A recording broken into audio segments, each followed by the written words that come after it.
gentlemen, the podcast of the early life of J.R. Hendrick in a narrated format, so let's get ready.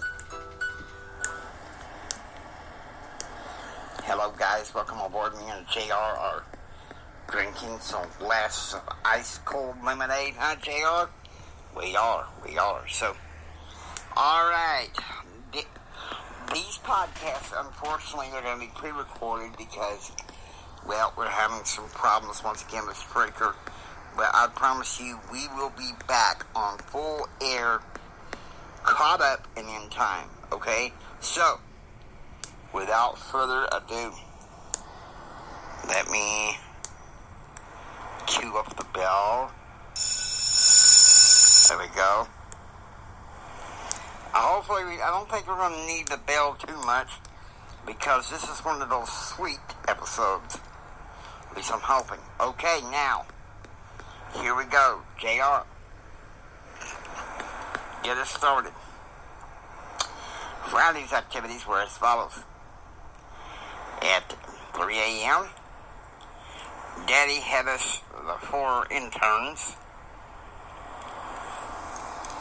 and took us by limo to the federal building in Baltimore for an emergency session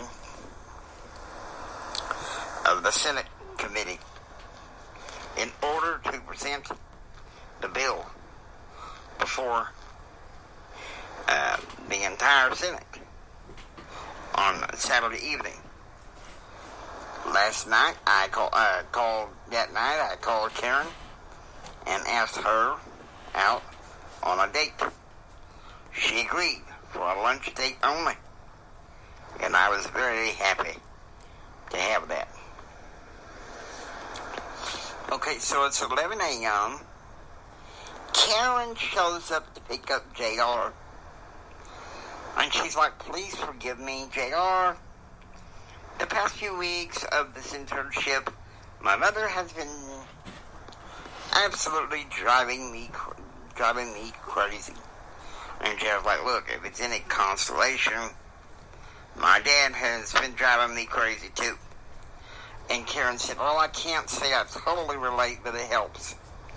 And Gerald's like, let's go to the Blue Room.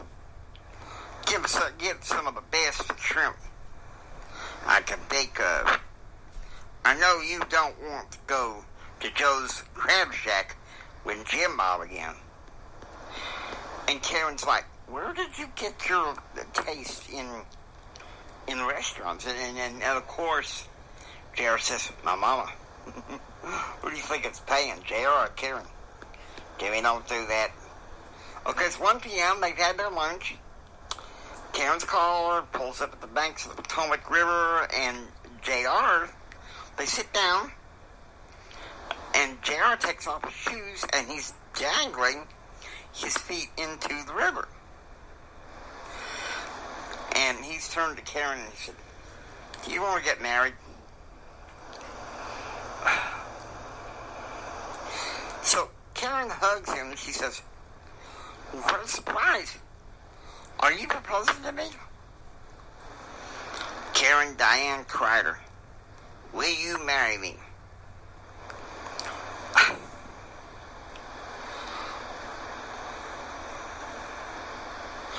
So, she's got the chocolate on the page, she pushes JR away. You crazy silly oaf. That is not something you ask a woman once you get back together. Come on now. I went through a lot of pain to get back to you.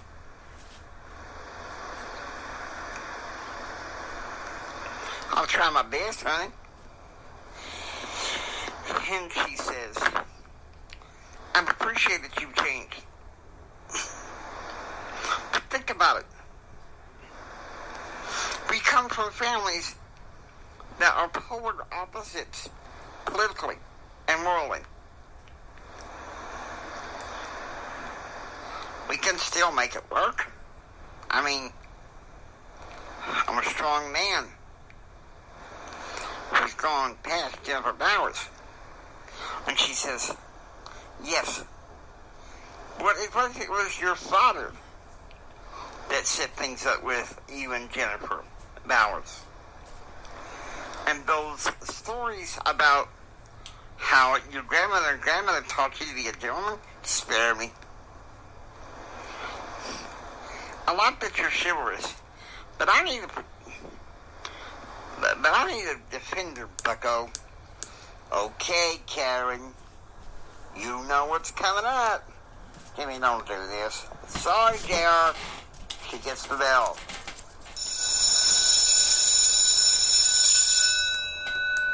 Yeah, go get school. Okay. So there's a long pause. I still love you. Because we are a team. With conservative causes we believe in. We can do it together. And there's another pause, and she says, look, I was wrong all along. You are not like your father. You expose yourself to this beautiful daughter of a politically divided family, Jennifer Bowers. You expose yourself to the American Conservative Union, everything. But you asked for my hand in marriage? And Gerald's like, yes, ma'am. Not now. We need more time just to get steady. Don't think about it anymore. Don't think about any more than just a arranged courtship, Gerald. That can't be true. Gerald, I told you all summer that I have almost no patience for anyone. I gave it some space and the independence. And to find out that you're still pursuing me.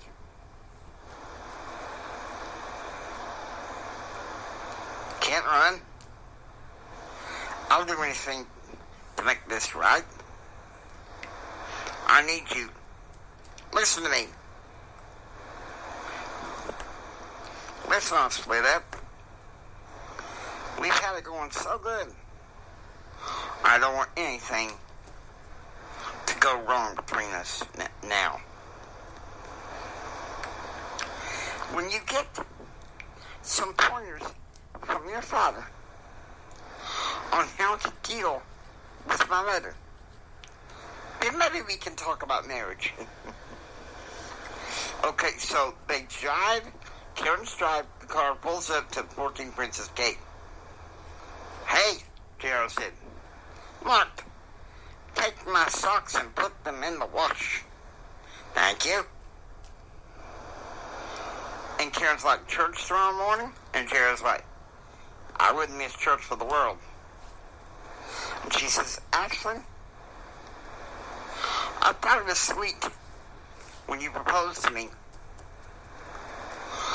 The punks I normally date wouldn't even come close. I have to take a bow for you. All right, JR, down boy. You're charming, and I enjoy that. But let's keep it simple. Karen, after Sunday, I'll call you. JR said he walks inside. Okay, JR, I appreciate you being a charmer. It's good being smooth, but buddy, well, you get the bell. Hey, give me a break. How's young? Well, that's why you need to get school. Okay, so it's 6 p.m. And in the meantime, in the Mansion Front Lounge, JR is watching TV news with his mother and grandmother as Senator Bob Dole comes up with a compromise on welfare reform.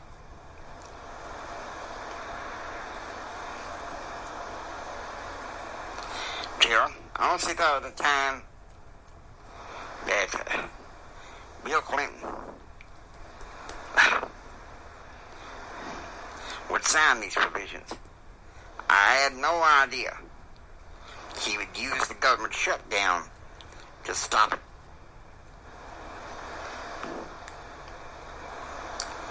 Outside the mansion, JR gets a call from Dexter. He walks outside the mansion, obviously, after dinner. Yeah, my phone rang. How you doing? Listen, I'm sorry, but the bosses have one more week. It's some redneck oil man that's a friend of a friend of a friend. Kind of a little favor. So, he'll be in touch. Okay, so it's 7 p.m. Kevin takes JR out to eat for some Burger King. They sit there and talk about JR's budding friendship and relationship with Karen Crowder. I'm just concerned, JR, that she is going to let you down. It's only a matter of time before she starts seeing someone else, Kevin said. Well, what am I supposed to do? Stop trying to prove yourself to your hyper-masculine father. Stop trying to prove to your mom that you're the gentleman of her dreams. She married that in your father. 6:30 p.m. Central. Okay, so Kyle and Madison, now Kyle and his family, they're at a rodeo in Kerrville of the Moorhead Friends. They've taken James Moorhead's bull out for a rodeo. Okay, so it's 9 p.m. Eastern. JR, Brad, Jim Bob, and Kevin Delano walk into Capitol Hill and up the Capitol steps into the Senate side and into the Senate chamber.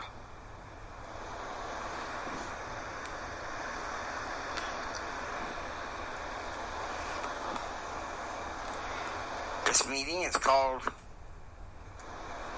into order. I would like to hear both sides before we go for a vote. The gym lady from Texas is recognized.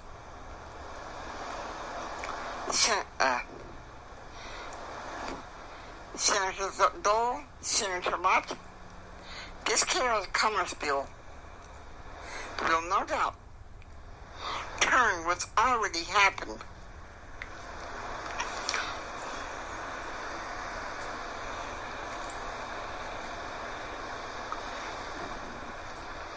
under the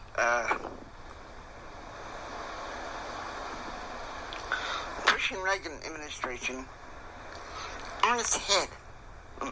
Under the Bill Clinton administration on its head. It further cuts through the red tape on small business loans. Support supplies matching block grants for participating states to the poor so that they can start their own businesses. I think we can all agree that both sides can agree on this measure and pass it post haste, Senator Katie Levy Hutchinson said. The gentleman from Louisiana is now recognized, Bob Dole said. Thank you, Mr. Majority Leader. Ladies and gentlemen of this Senate, this bill is a racket. It shouldn't be up to the Commerce Department to do the Small Business Administration's bidding. And not all 50 states are going to want to shoulder the load with these matching grants, block grants. These measures alone will kill us on the labor courts.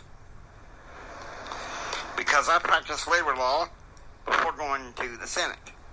Therefore, I move that this bill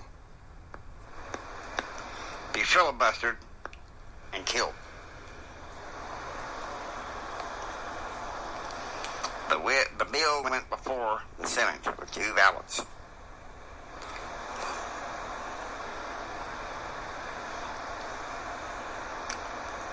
The filibuster. Let's move forward and turn set and watch.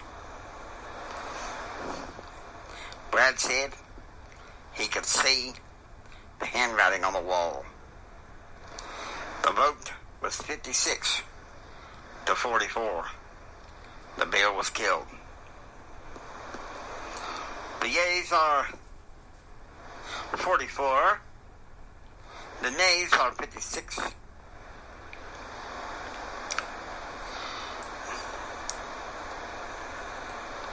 Three-fifths of the people not in a quorum. This bill is lost. Which is 9:45 p.m. The 4 Indians arrived on the banks of the Potomac River and run into Karen Danielson. I've been doing this stuff for 15 years. I've called congressmen and senators to try to pass something. But these old folks can't seem to get anything done.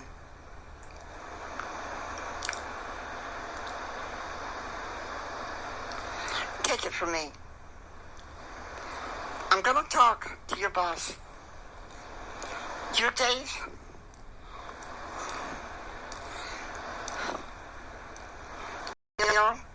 are working for your days of working for hyper-masculine Jim Hendricks is over. Okay, so it's 1 a.m. Elizabeth wakes up with abdominal pain.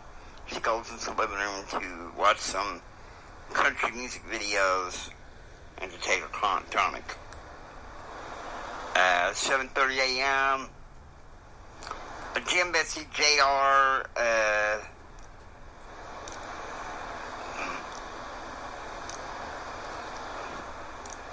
Elizabeth and Tom sit down for breakfast. Waffles. I don't regret what I did this past week or last night, Jim said. Jim, what the hell are you talking about? Betsy asked. He's talking about the now dead Care of Commerce Act, Gerald said.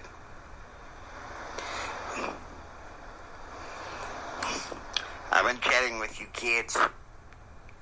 Politicians ain't. I've been telling you, chatting with you kids. Politicians ain't nothing but crooks, Elizabeth said. Now, Mother, that isn't always true, Tom says. Gerald could be the politician of the family. Well, I shudder at the thought.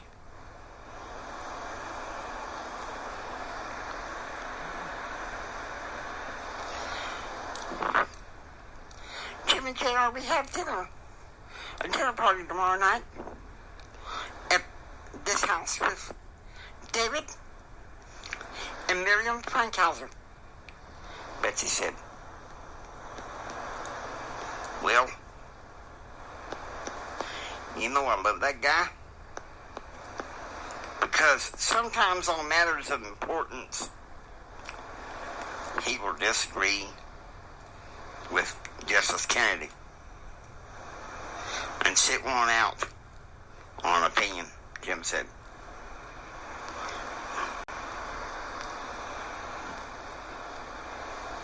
Well, now, Dad, how is Byra Holland's marriage? Gerald said. Billard's going to live in a hotel, Jim said.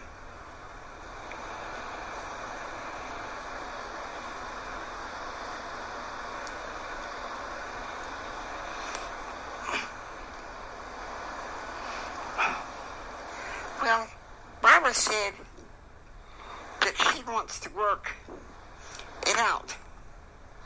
But I'll tell you something. She has a strange way of showing it. I saw in the paper last night that there's this Arizona case for religious freedom. And this time, Barbara wholeheartedly sides with Ginsburg, Betsy said.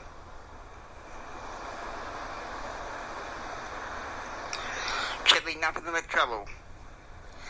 I hate lawyers too.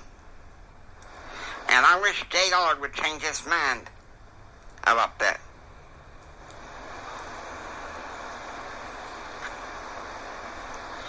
What digs, Grandma?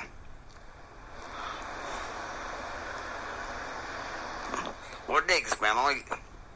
You know J.R. can't be corrupted, no matter how hard I try.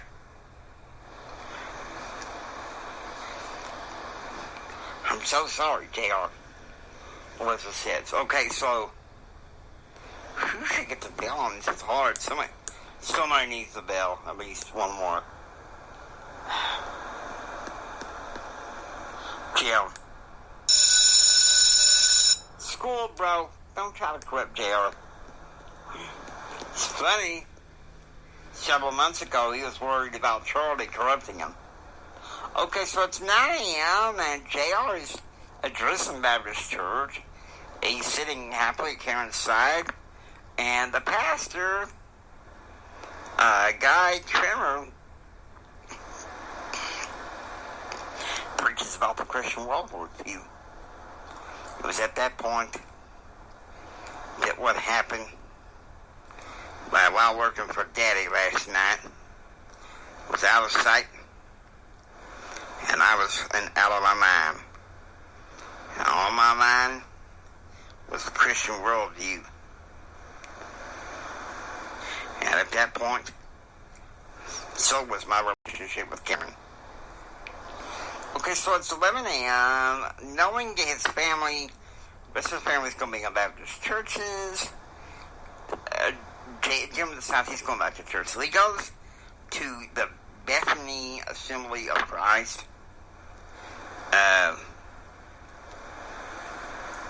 in Bethesda, Maryland. The reverend assigned to this congregation was Reverend Gideon Luke. Luke had vehemently opposed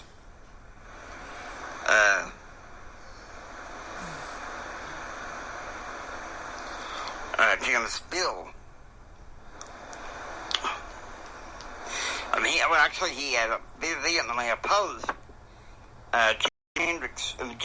Bill Hume's candidacy for Congress in 1994. 1 p.m. After everyone has come back from church, and after a hamburger lunch, JR goes to the Dream Team Lounge to talk to Kevin. Why your boss assigned you to your dad's best job last week is beyond me. You know,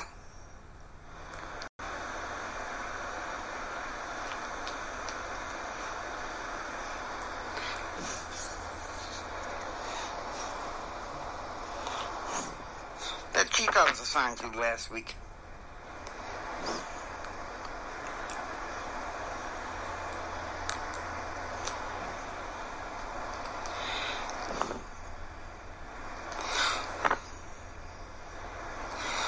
Dad had a lot of corruption, twisting arms to get things done. I mean, sometimes even things sometimes he can't accomplish. I love Daddy a lot. But let me tell you something. He don't run my life. And another thing, Karen Daniels said she was going to call my boss, saying that we shouldn't be working with my daddy. more than two weeks in a row, Gerald said. Look, I'm sorry I said that. I appreciate your family for letting me stay here. I've just been noticing how your dad works behind the scenes. Okay, so it's 3 p.m. in the mansion living room, front lounge, Jim and Betsy, Tom and J.R. talk.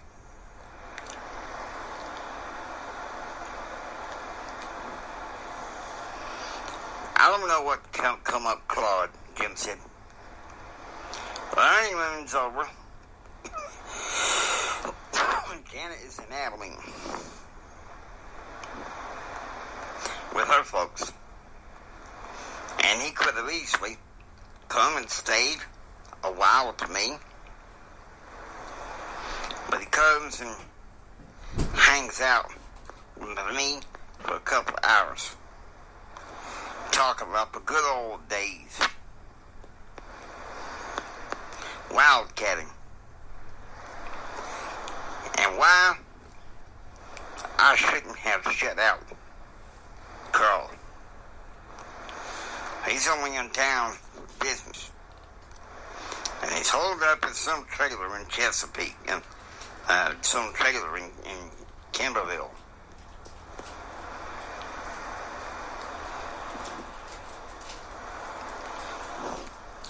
I don't know. It's like the past few years. He seems distant. Wild. But he's going through some kind of midlife crisis, Jim, Betsy said. You know, Jim, I seem to remember this back in 77. You and Betsy were trying to patch things up. And he was being a pain in the neck. I was a good friend to Claude. Until he started coming between you and Betsy. I mean, he's the reason why you and Betsy fell in love, Tom said.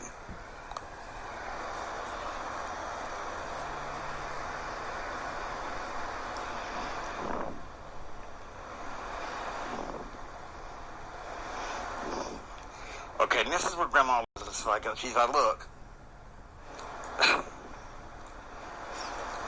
if you want to keep yourself worthy of Betsy, this is what you've got to do. He's pursuing an offshore drilling bill that's coming before Congress. Help him pass it. But then, if it passes, step back. Don't interfere. See what President Clinton does. Ironically, Grandma's word would become prophetic. In 1993, Clinton started a moratorium on offshore drilling. It looked like nothing was going to change. Okay, so it's 5 p.m. JR is in the mansion front lounge reading the Bible. With all the turmoil in his family, he found refuge with God. Thoughts of returning back to college in Texas Tech, where he belongs, floods his mind. Suddenly his phone rings, and it's Karen. You want to get together tomorrow night? My place? Say, 8:30? Karen said. Karen, my parents are having a formal reception with the Supreme Court senior clerk named David Frankhauser, Gerald said. Just stay for a few sodas. Have an appetizer and one course of dinner. And then you can get Carmen to take you to my apartment. You know what? Game on.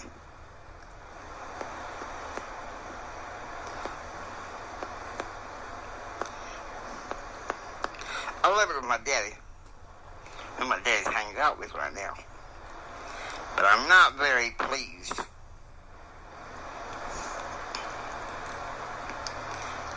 with my family relating to one another. I'll see you tonight, tomorrow night at 8:30. So at 7 p.m., dinner that night was chili dogs with cheese, of course, and a dessert, and buttercream ice cream, which was Tom's favorite. Now, JR, he decided to have a chili cheeseburger and some cookie dough for dessert. And Mama didn't like that. I said, Mama, it's either that or me and Kevin go out to eat. So it's 9 p.m. JR's up in his room talking to Kevin before they go to sleep.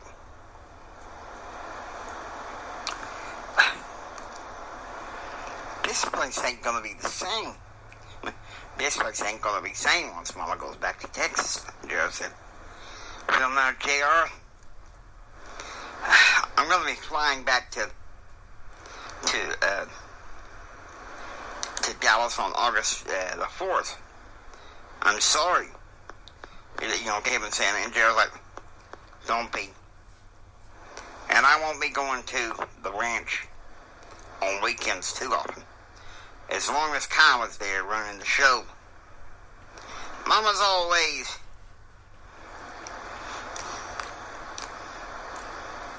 kissed him and covered his butt.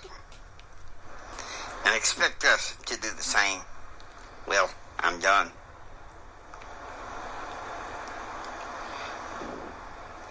No, Junior, go easy. Whoa, Junior, go easy on your family. And Gerald said, easier for you to say, can you have a well-adjusted family? Okay, so now,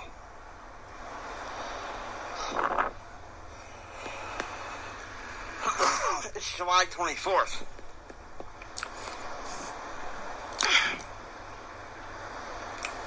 It's the American Conservative Union, the foreign terms. I'll listen to some Christian music in the planning room. When a knock comes to the door, it's Claude and his sidekick, Ace. Well, hello. Let's sit down. Here. So glad you could make it, Claude said, lightly tapping the microphone. No, we haven't met yet. Except for you, JR. But I think we can work together. Congratulations. This week, you contracted out with a fledgling oil company. Claude Gateau Enterprises. Welcome aboard, friends. Now, I'm no longer a wildcatter. I'm not just some oil man. We're businessmen, entrepreneurs. We think very big. And that's why I asked you, asked your boss, for a week of your time. Now, first off, listen to Ace. We are going to a yacht owned by Senator Connie Mack to lobby him. Then tomorrow, we go to the Department of Energy to talk to their consultant, Molly Smith. Then, early Wednesday morning, we're going to Arlington Beach and meet a congressman named Bill Hume. He holds the keys to success in the Senate.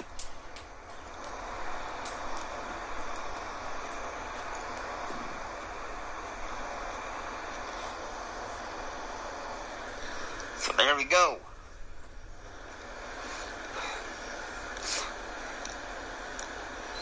You're going to talk to the senator, the consultant, and the congressman.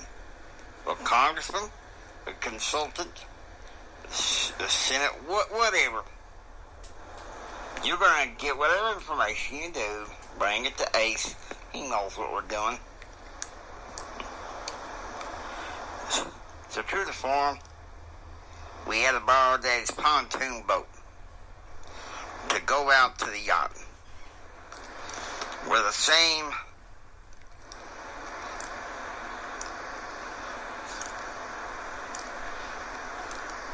waiting for surprise.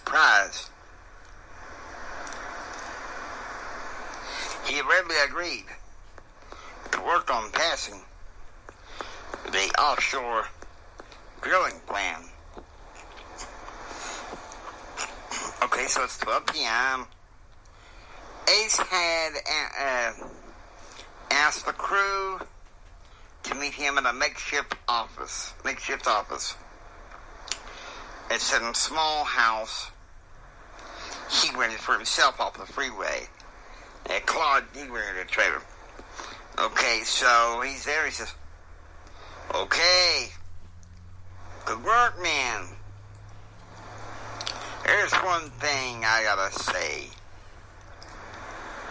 As far as I know, we've never had to do this lobbying for the federal government for offshore drilling.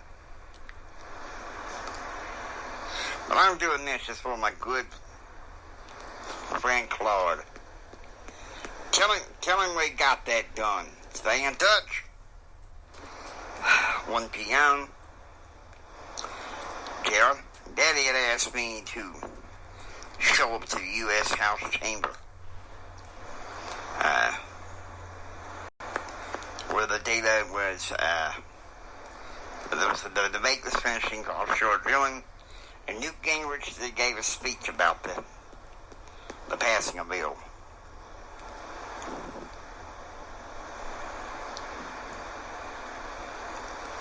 Of course, now, J.R., Newt, Jim, and Claude were going to a tavern to drink at that time. Okay, so it's 2 p.m. J.R. is in his office working on his part of a briefing book on offshore drilling when the phone rings, and it's Brad. "Good to see that you're back in the land of living. Jim Bob says he loves how you took charge when you got aboard that senator's yacht," Brad said. "Something about social graces?" Horton knows little about social graces, except that he went to Reese Prep School with us. He's a damn fool. "See y'all in the morning," Gerald said. 3 p.m. Central. Okay, at Jennifer's house, Christine and Jennifer talk. Okay, obviously Kyle had gone to Waco and Dallas. Okay, here's Christine. "Daddy's a dork. Playing with fire and he's gonna get burned," Christopher said. "My daddy learned," Jennifer said. "No more studies at the Pentagon. He'd rather do ranching. At least Mama's coming back. Naturally. Just sad it takes Grandma to be dying to do it. Look at the bright side." Because Jennifer said, "We'll all sit together again in Mr. Jenkovich's algebra class. How come we don't have English together?" "Because," Jennifer says, "because your tutor assigned you Mrs. O'Brien, and mine put me in Mr. Adams' class." And Christine said, "You know, Mr. Adams is in Germany over the summer. I think he'll be back by August 5th. American and German literature. It's pretty wild, Jennifer says. Well, Dad says he's 63% German and 27% Italian. For 30 p.m. Eastern. Now, Jim is having his dream team meeting, and this is pretty interesting. And, of course, the topic has to be offshore drilling.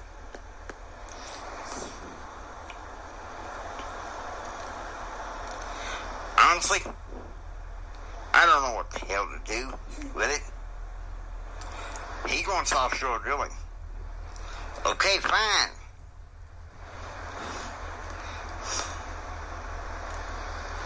I couldn't have get this test.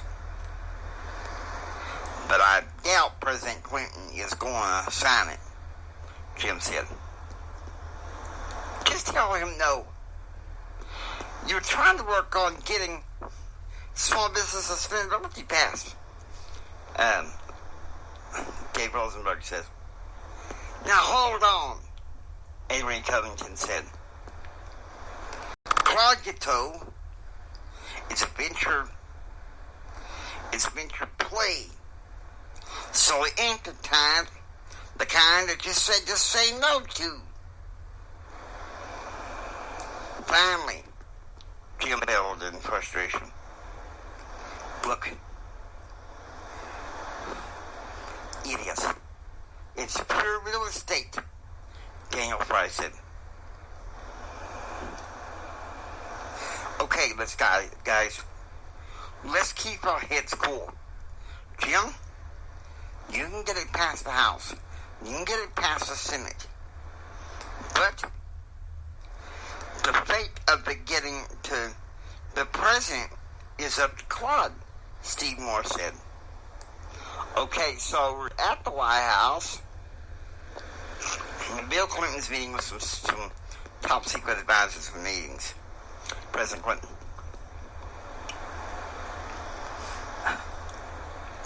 Bob, Leon, and Leon, come on in, President Clinton said. Now look, I can't get my policy team together. Hillary is not happy. My approval rating is on the bottom. So you better have something. We too, Bob Cooney said. For 2 weeks straight, some conservative think tank interns have been working for Hendrick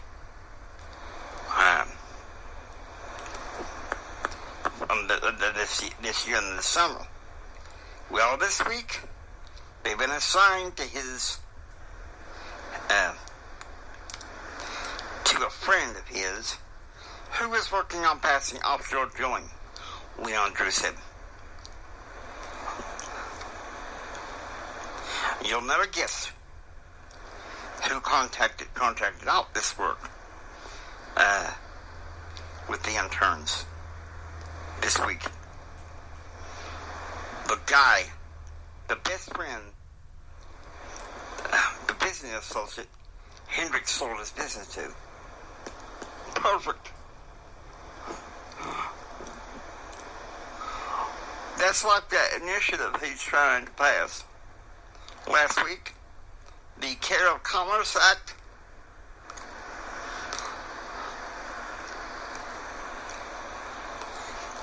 The House passed it. The Senate choked it. That's good because I vetoed it, President Clinton said. Mr. President, it wasn't in line with the budget cut we have in line with CBO and with OMB and CEO Leon Panetta said. All right, Leon, you're my chief of staff. called Louis Free, the FBI, have him put surveillance on Hendrick's phone. Because the government archives, those phone calls recorded are archived anyway, President Clinton said. Okay, so at 6:20 p.m., the reception for David Frankhauser is underway, and so the cocktails for this particular party are bourbon and branch for most of them, except for the Frankhausers. They invited some friends that drink, but not too many. And of course, you know, JR's parents and Grandma Liz, of course, they're going to drink. But JR and Tom and the Supreme Court clerk and his wife, no. They're going to drink mostly either Dr. Peppers or lemonade. So, there we go. I think that's why there was some tension in the air between me and my parents, because, well, they wanted me to stay through dinner. Daddy wanted me to do cocktails. Let's pour us a glass of lemonade, JR, and what do you say we drink it at? I say we do. We drink to the fact that we stand up for temperance.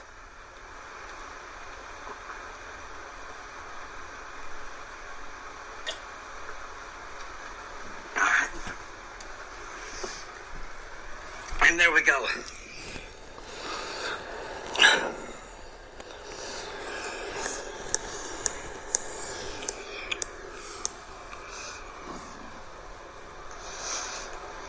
So this is your oldest son that is born blind?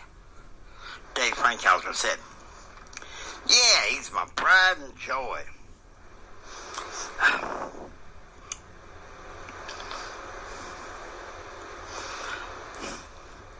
Take a summer internship like a knife through butter, Jim said, strutting through the lounge proud as a peacock.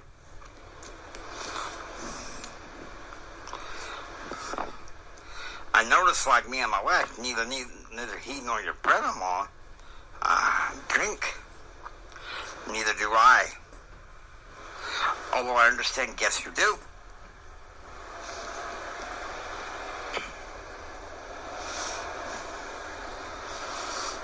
Francis, the charge servant, comes in with a green dress. There's hors d'oeuvres being served now. Thank you, honey, Betsy said. So now it's 8:30 p.m. Jared's finished dinner, so he shows up. Jared, I showed up at the door of Karen's apartment. I knock, and she comes to answer. Got tired of sitting around as they were making mama rum cake for some of the guests, Jared said. Got some pretty roses for the pretty lady. Jared said, massages her. Get in here, Romeo, Karen said.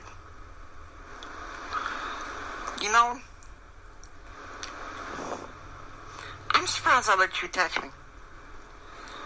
But you're not like your father. You know what? Well, you know what's coming. You know what's coming? I think things are getting kind of serious.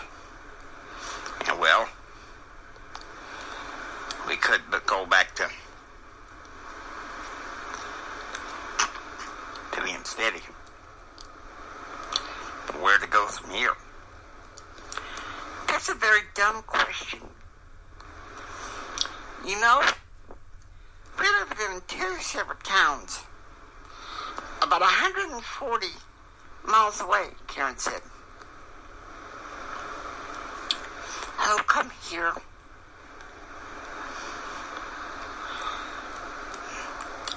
That was the night when I first held Karen.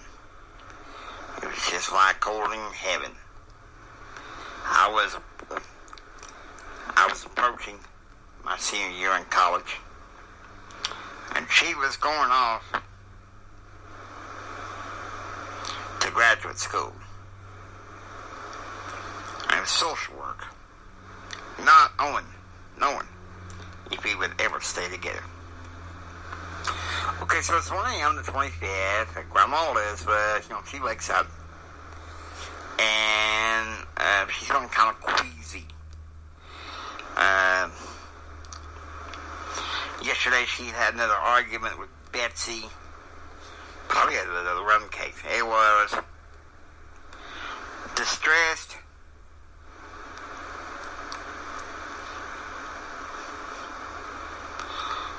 It brought on the nausea. So she had a couple of soda crackers, dropped a drink of salt and some Sprite, drink, and then she goes back to sleep. Okay, so it's 3 a.m. Jim wakes up. He goes downstairs for a cup of coffee, with a shot of cinnamon and French vanilla. Made a little bit of that vanilla extract with alcohol. Knowing your daddy, I wouldn't be surprised, JR. No, he was crazy. He gets ready to go downstairs to the gym to work out. And he gets a new book by Billy Graham, a 30-year edition of the book, World of Flame. He had learned on the radio yesterday afternoon that Billy Graham was beginning the 30th tour of World of Flame. There would be a stop. There would be a stop over for a crusade in New Orleans, September the 30th and October 1st. Okay, so it's 5:35 a.m. and Jim and Betsy talk in the front lounge.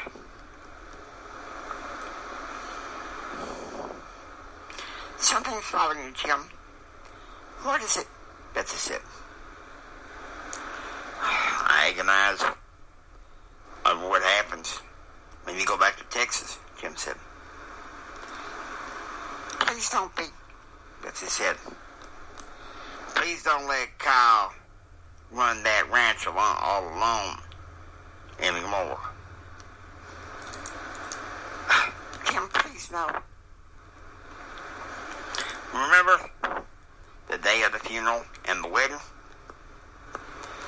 Kyle comes in there like a hurricane and humiliates his family like this. Jim, please don't, Tom said. Betsy, come on.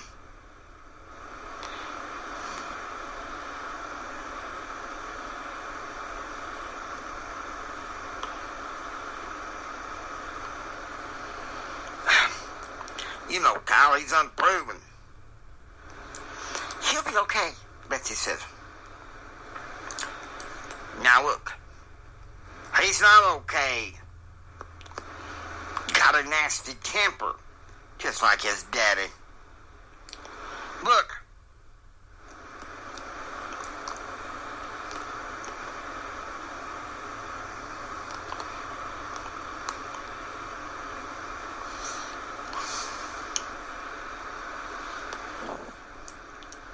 He thrown the pants off with Betsy and got her pregnant for twice.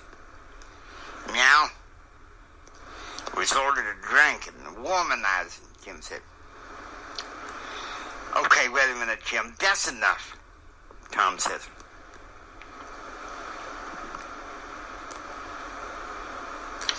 Be there when your mama needs you. Check in with JR regularly. I know your mama's dying, so please don't let that be an excuse for Kyle to be selfish, Jim said. She'll be okay, Betsy said. Jim hugs her. I wish you didn't have to. I wish you didn't have to come to this. I've been agonizing over that.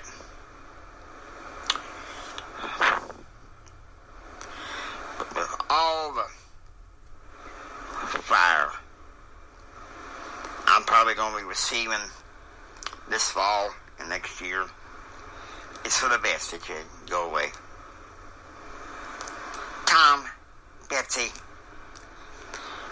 normally I'd be against Jim Hendrick on this one. But on this one, he is right. Kyle has been pretty naughty for too long. And JR has been paying the price, Elizabeth said. Thanks for your confidence in me, Grandma. Elizabeth, looks like I finally have your blessing, Jim said. Take good care of my babies. I don't have long for this world, Elizabeth said. This is kind of a sad scene. So it's 7 a.m., leaving 14 Heritage Gates, 4 interns, hopping to Kevin Delano's Jeep. All right, Ace, get over here to the damn phone. You lazy dub, Claude said. Okay, Claude, I hear you, Ace said. Get over to the Department of Energy.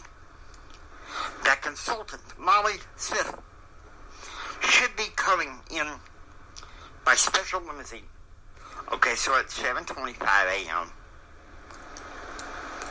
A 1992 Lexus stretch limo pulls out in front of the U.S. Department of Energy. Okay, so she's here, they said. Good.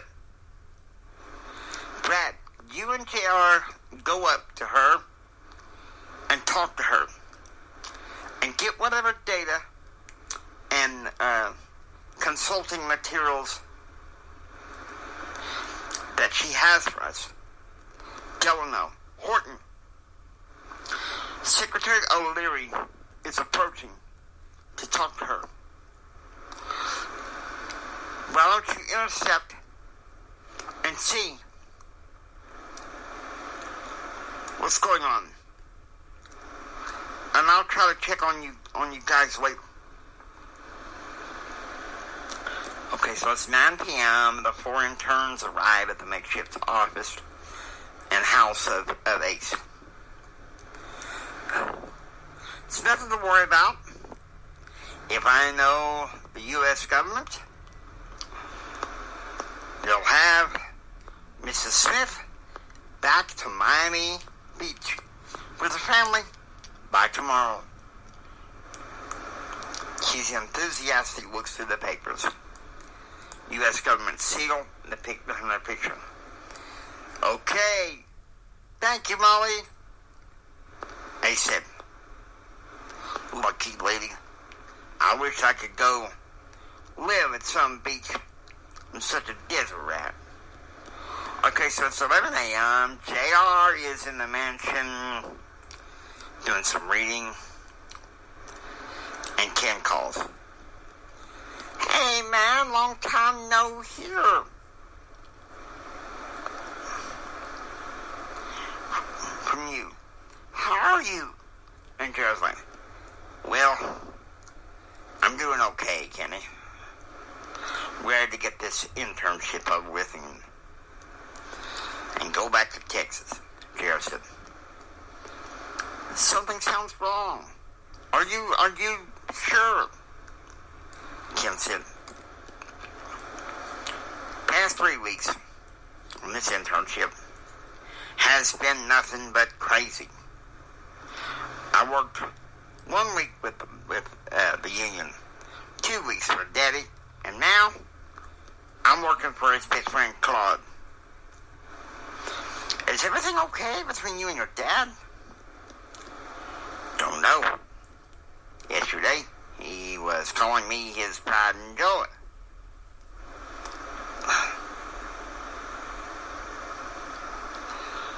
I sense a coldness because I wouldn't stay through the whole dinner party last night. Oh, man. That's not right. Listen. Still, be easy on your dad. He has a lot of responsibilities up there. Okay, so it's 3 p.m.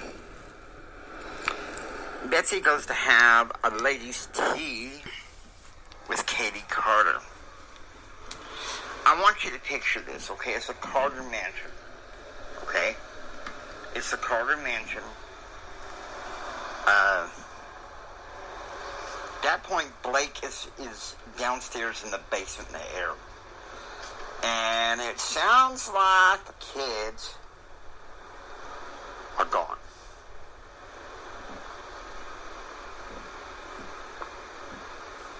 I said to myself, upcoming dialogue, the fire is out in the Carter house. And Katie says, well, don't think I can stay in the same house with Blake anymore. He's coming apart at the seams. His own show. And for what? First, his conniving uncle comes to town from Richmond. And now, his crazy best friend. Teresa, she canceled her summer plans with her dad. And Timothy is moving into Baltimore with his mother, Katie said. You know, we've been together for 2 years. And now all of a sudden, Blake is falling apart. Listen, I'm the last one you should come in for marital advice. Jim and I have been married for 26 years now. But if you're unhappy with Blake Carter, leave him. He works all hours on this show. Then he wonders why we can't carry on the conversation. Honey, Jim and I hit that early on. So we learned how to get around it. Jim schemes and philanders. I'm just excited that sometimes I just decided sometime that's just what he decided the way, that's just the way he is. Yes, but how could you stand it? Okay, let me tell you an old secret. My daddy ran the ranch for the last 26 years of his life. I've known he's cheated on Mama. I know that he's used the Dixie Mafia resources to cut corners with the government to get what he wants for his ranch. I'm just grateful that there's hope for JR.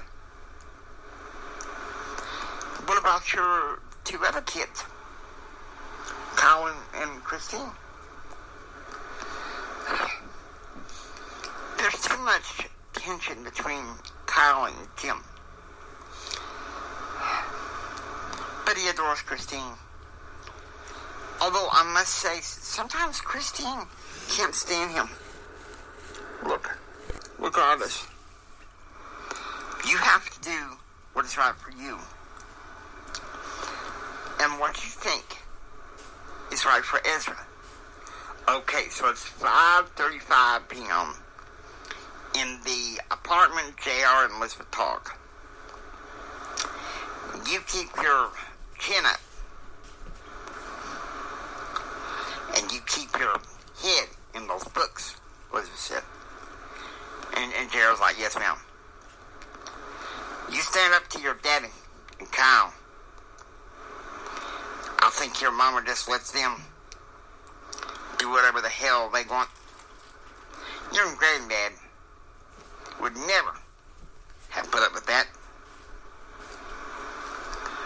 Why do you think I like Karen Kreider? She can't stand my daddy. You need more from a girl than that. Not just some daughter of a floozy radical feminist.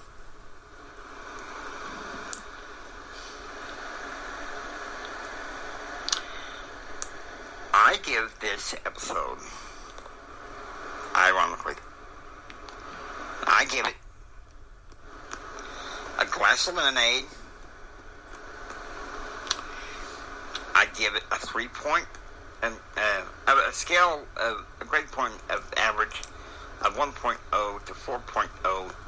I'm going to give this a 3.8 because it's a pretty good episode compared to some of the past ones. It's kind of a bittersweet. Kara,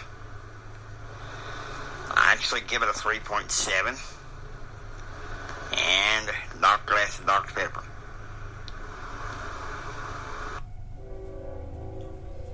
Okay.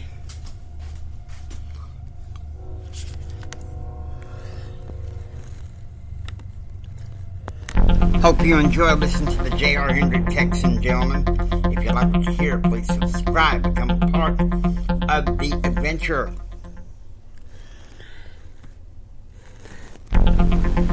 This is the James Hendrick Empowerment Network saying until next time, get ready for the rest of the story, because it's going to get more interesting from here. God bless you guys.